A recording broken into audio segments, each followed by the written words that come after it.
ሰበር ዜና ጄኔራሎቹ አስቸኳይ ስብሰባ ተቀመጡ። አብይ ባለስልጣኖቻቸው ላይ ሌላ እርምጃ ወሰዱ። ፋኖ ዳግም ወደ ኦሮሚያ ገባ። ይህ ኢትዮ ፖስት ነው። ጄኔራሎቹ አስቸኳይ ስብሰባ መቀመጣቸው ታወቀ። ስብሰባውን ለአስጨራሽ ነው የተባለ ሲሆን ጄኔራሎቹ እርስ በርስ መስማማት አቅቷቸዋል ተብሏል። ህዝቡ ሊውጠን ነው አብቅቶልናል ሲሉም ተናግረዋል። በመጨረሻም ሲፈራ የነበረው የአማራ ክልልና የፋኖ የመከላከያ ውጊያ ባልተጠበቀ ቀጠና ተከስቷል። በተለመደው ደራ፣ መንጀራ፣ ሻንቆራና መሰል አካባቢ ሲጠበቅ የነበረው ውጊያ መዛመት ድንገት ወለጋ ላይ መቀስቀሱ ታውቋል። በወለጋ የተቀሰቀሰው ውጊያ የፋኖ ታጣቂዎችና መከላከያ ሰራዊት ፊት ለፊት ገጥመው የተዋጉበት መሆኑ ተሰምቷል። በዝርዝር ሰሙታላችሁ። ባለስልጣኖች ላይ ከባድ እርምጃ ተወሰደ። እርምጃው በአብይ ትዕዛዝ የተፈጸመ መሆኑ ታውቋል። እርምጃውን ተከትሎ ታከለ ኡማ በጥርጣሬ እየታዩ ነው ተብሏል። ይህንንም እንቃኛለን። የጂንካ አጠቃላይ ሆስፒታል ሜዲካል ዳይሬክተር በአካባቢው ስለተከሰተው የሄርሞጂክ ፌቨር እንደሆነ በተገመተው ተላላፊ በሽታም የሰዎች ህይወት መሞቱን ገልጸዋል። ስለ ጉዳዩ እንነግራችኋለን። ጄኔራሎቹ አስቸኳይ ስብሰባ መቀመጣቸው ታወቀ። ስብሰባው ላስጨራሽ ነው የተባለ ሲሆን ጄኔራሎቹ እርስ በርስ መስማማት አቅቷቸዋልም ተብሏል። ህዝቡ ሊውጠን ነው አብቅቶልናል ሲሉም አንድ የጦር አዛዥ መናገራቸውን ተከትሎም የጦር መሪ ስብሰባ ረግጠው ወጥተዋል። ከትግራይ ጦር አዛዦች መካከል አንዱ የሆኑትና ከወራት በፊት በመከላከያ ሰራዊቱ የፋኖ መሪ ናቸው በሚል የተከሰተው ጄኔራል ምግበይ ኃይለም በትላንትናው ዕለት የምዕራብ ግንባር የሰራዊት አዛዦችን ሰብስበው እንደነበረም ሰምቷል። ለመንግስት ቅርበት እንዳለው የሚነገርለት ሉዓላዊ የተባለ የበይነመረብ ገጽ ምንጮችን ዋቢ በማድረግ ባወጣው መረጃ ጄኔራል ምግበይ በዚህ ስብሰባ ላይ ሻዕቢያን አናምነው ማለታቸው ዘግቧል። በዚህ ወታደራዊ ስብሰባ የህወሓት አርሚ 13 አርሚ 17 እና አርሚ 11 ከኮር በላይና የኮር አዛዦች መገኘታቸውም ተጠቅሷል። በስብሰባው ላይ ጄኔራሉ በአፋር የመሸጉት የሐራ መሬት ታጣቂዎችን እኛን ሊያጠፉ የተነሱ ናቸው፣ ጠላቶቻችን ናቸው ሲሉ መናገራቸውን ዘገባው ጠቅሷል። ከዚህ በተጨማሪም ከሻዕቢያ ጋር የተጣመር ነው ለፖለቲካ እንጂ አምነነው አይደለም ማለታቸውም ዘገባው ጠቅሷል። በስብሰባው ከተሳተፉት መካከል አንድ ከፍተኛ የኮር አዛዥ እኛን የሚበላን ሐራ መሬት አይደለም፣ በነፃ መሬት ያለው ኃይል እኛን ከመብላቱ በፊት የትግራይ ህዝብ ያጠፋናል፣ መፍትሄ እንፈልግ ማለታቸው በዘገባው ተጠቅሷል። ስብሰባው ባለመግባባት የተጠናቀቀ ነበር የሚለው ዘገባው ጄኔራል ምግበይ ስብሰባውን አቋርጠው መውጣታቸውን አካቷል።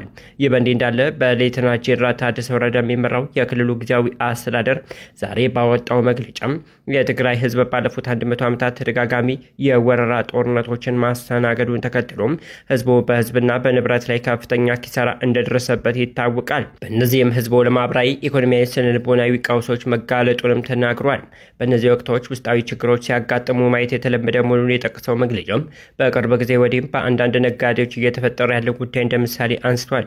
ጨምሮም በሁሉም ክልሎች የሚገኙ የመንግስት ሰራተኞች ገና ያልተደረሰውን የደሞዝ ማስተካከያ እንደ ሰበብ በመቁጠርና መሰረት የሌለውን የጦርነት ወሬዎችን በማሰራጨት ከህዝቡ ይልቅ የግል ጥቅማቸውን የሚያሳድዱ ነጋዴዎች እየታዩ ነው ያለው መግለጫው እነዚህ ነጋዴዎች የተጋነነ የዋጋ ጭማሪ በማድረግ መሰረታዊ ሸቀጦችን በመደበቅ ላይ እንደሚገኙ አስረድቷል። ይህ ደግሞ ህዝቡ ወደ ከፋና ውስብስብ ቀውስ ውስጥ እንዲገባ የሚያደርግ መሆኑን ገልጾም ችግሩን ለመቅረፍ እርምጃ መውሰድ ግድ መሆኑንም ገልጿል። ይህ ደግሞ ህዝቡ ወደ ከፋና ውስብስብ ቀውስ ውስጥ እንዲገባ የሚያደርግ መሆኑን ገልጾም ችግሩን ለመቅረፍ እርምጃ ለመውሰድ መወሰኑን አስታውቋል። በመሆኑም ግልጽ የሆነ የንግድ ቁጥጥር ስርዓት ተግባራዊ እንደሚደረግና በተለይ ሐሰተኛ የጦርነት ወሬዎችን በሚያዛምቱ ነጋዴዎች ላይ ንብረታቸውን እስከ መውረድ የሚደርስ እርምጃ እንደሚወሰድ አስጠንቅቋል። አንዳንድ ነጋዴዎች በትግራይ ውስጥ ያለውን የገበያ ሁኔታ እንደፈለጉ እየነዱት ነው ያለው መግለጫው ሁኔታው በዚህ ከቀጠለ አደጋው ከባድ እንደሚሆን አስታውቋል።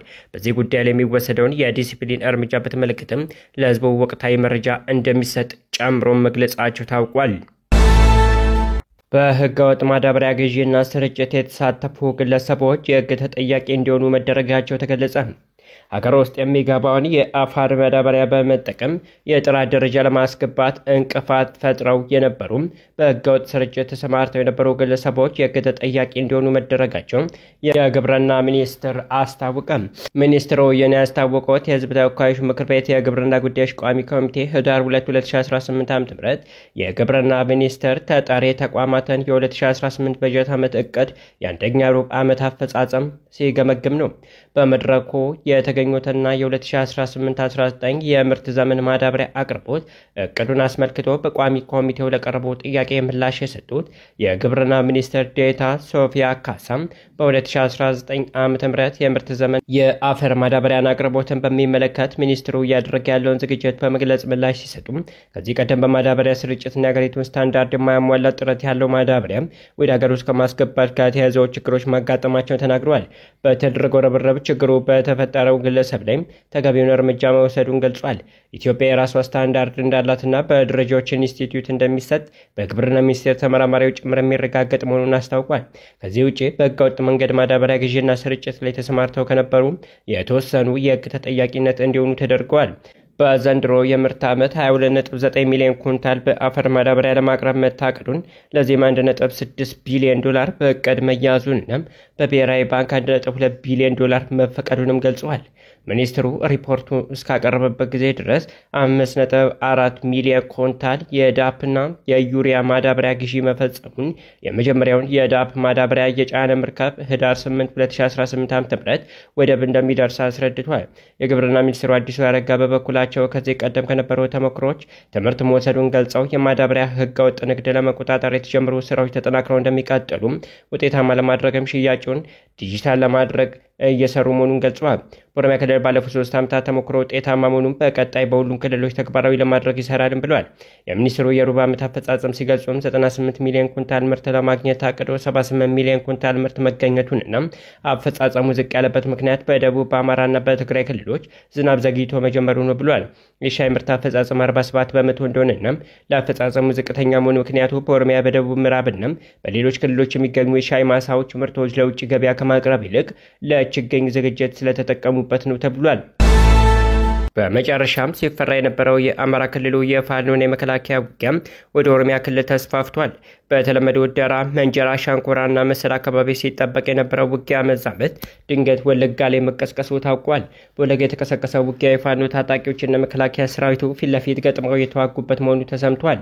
ውጊያው በአየር ኃይልና በድሮን እንደታገዘም ተነግሯል። ከሁለት ወራት በፊት በአማራ ክልል በፋኖና በመከላከያ ሰራዊት መካከል የተቀሰቀሰው ውጊያ ገና ከጀምሮ ወደ አጎራባች ክልሎች እንዳይስፋፋ የጠቅላይ ሚኒስትር አብይ አህመድ አስተዳደር ያወጀው አስቸኳይ ጊዜ አዋጅ ውጊያውን ከመዛባት አላገደውም። ቀደም ሲል በሰሜን ሸዋ በኩል ወደ ኦሮሚያ ክልል ተስፋፍቶ የነበረው ውጊያ ከሰሞኑን ደግሞ ወደ ምስራቅ ወለጋ ዘልቆ መግባቱ ተሰምቷል። ከሰሞኑን በምስራቅ ወለጋ ዞን በአካባቢ በሚንቀሳቀሰው የፋኖ ኃይሎችና በመከላከያ ሰራዊት ከፍተኛ ውጊያ ተደርጓል።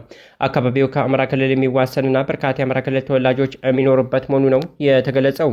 አንድ አፍታ ያነጋገራቸው የመረጃ ምንጮች ውጊያው ከፍተኛ መሆኑን መከላከያ ሰራዊት በአየር ኃይልና በድሮን ጥቃት ጭምር መፈጸሙን በቦታው ለሚገኙ ቤተሰቦች ተናግረዋል። በሁለት ተፋላሚ ወገኖች መካከል በተካሄደ ውጊያ በሰላማዊ ሰዎች ላይ ሞትና ጉዳት ማጋጠሙ የተገለጸ ሲሆን ከሁለቱም በኩል ተዋጊዎች መሞታቸው ተነግሯል። ብዙም ባልተሰማው ውጊያ ላይም የኦነግ ሸኔ ኃይሎች አለመሳተፋቸው የተነገረ ሲሆን የኦሮሚያ ክልል ጸጥታ ኃይሎች ከመከላከያ ጎን ተሰልፈው መዋጋታቸው ተመልክቷል። የፋኖ ኃይሎች ስለ ሰሞነኛው የወለጋ ውጊያ በማህበራዊ ሚዲያ ባሰራጩት መረጃ የፋኖ ኃይሎች ከፍተኛ ተጋድሎ አድርጓል ብለዋል። ይሁን እንጂ በአካባቢው ውጊያ ላይ የነበረው የፋኖ ኃይል ከአማራ ክልል የገባ ወይም በአካባቢው የነበረ ስለመሆኑ በውል የታወቀ ነገር የለም። የጠቅላይ ሚኒስትር አብይ አህመድ አማካሪና በየአካባቢው የሚንቀሳቀሱ ግጭቶችን በማቀጣጠል የሚታወቁት ዳንኤል ክብረትም ፋኖ እንደ ኦሮሚያ ክልል ያሉ ጎረባች ክልሎች ላይ ወደ ጦርነት ለማስገባት አስቧል ብሏል።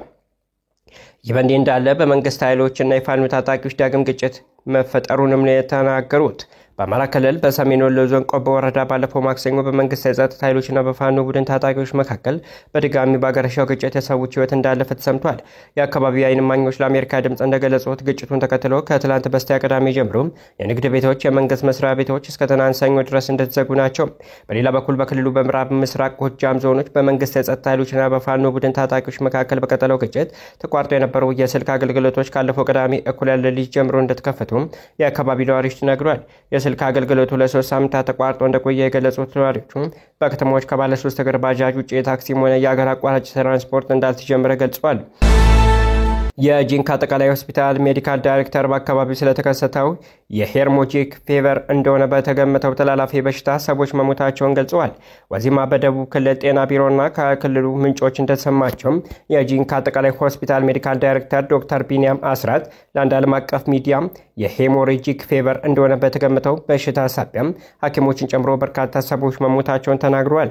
ዳይሬክተሩ ኃላፊነት ከመነሳታቸው በፊት ወደ ሆስፒታል መጥተው ከታከሙት 4 በሽተኞች አንዱ በሕይወት እንዳለና የተሻለ የሚባል የጤና ሁኔታ ላይ እንደሚገኝ ገልጸው 2 የሆስፒታል የጤና ባለሙያዎችን ጨምሮ እስካሁን 6 ሰዎች ተመሳሳይ ምልክቶችን ማሳየታቸውን ገልጸዋል። የጤና ሚኒስቴሩ እስካሁን ድረስ 8 ሰዎች በበሽታው የተጠረጠሩ መሆኑን ባወጣው መግለጫ ይፋ ያደረገ ሲሆን ስለ ሰሞቱ ሰዎች ግን ያለው ነገር የለም። ዶክተር ቢኒያም አስራት በበሽታው ሞት መመዝገቡን ይፋ ካደረጉ በኋላ ዛቻና ማስፈራሪያ እየደረሰባቸው እንደሆነም ገልጸዋል። የጤና ሚኒስቴርና የኢትዮጵያ ሕብረተሰብ ጤና ኢንስቲትዩት በጂንካ ከተማ ትክክለኛ ምንነቱ ገና በመጣራት ላይ ያለና የሄሞሬጂክ ፌቨር በሽታ እንደሆነ የተገመተ በሽታ መከሰቱንም ገልጸዋል።